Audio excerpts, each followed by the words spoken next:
او لا جوج كلمات.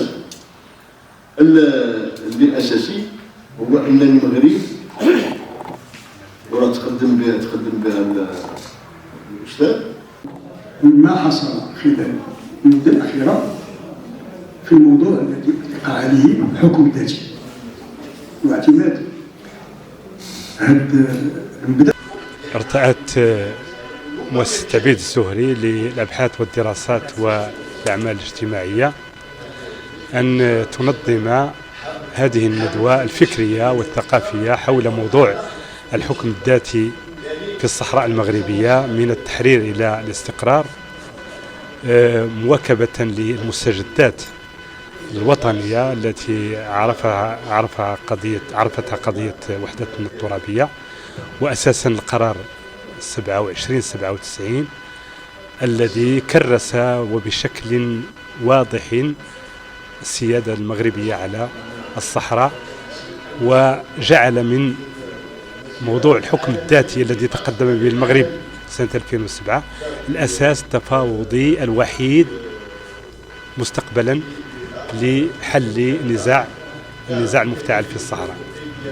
من جهة ثانية، هذه الندوة تعرف بمجموعة من المقاومين الذين أبلوا البلاء الحسن في مسلسل الوحدة الوطنية والترابية، ويتعلق الأمر بالمرحوم وليد الزويكي والمرحوم أحمد ناه بيروك والمرحوم أيد التامك، الذين فعلا قاموا بعمل جبار في إطار المقاومة الوطنية.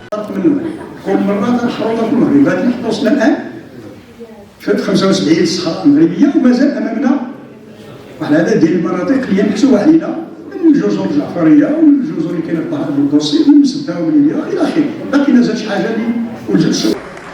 الزهري محمد، رئيس مؤسسة عبيد الزهري للأبحاث والدراسات والأعمال الاجتماعية.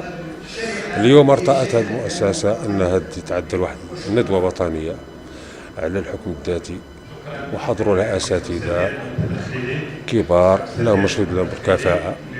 وفي خلال هذه الندوة تم تكريم مقاومين، تكريم وليد الزويكي، أيد التامك، أبو بيروك، أحمد ناه.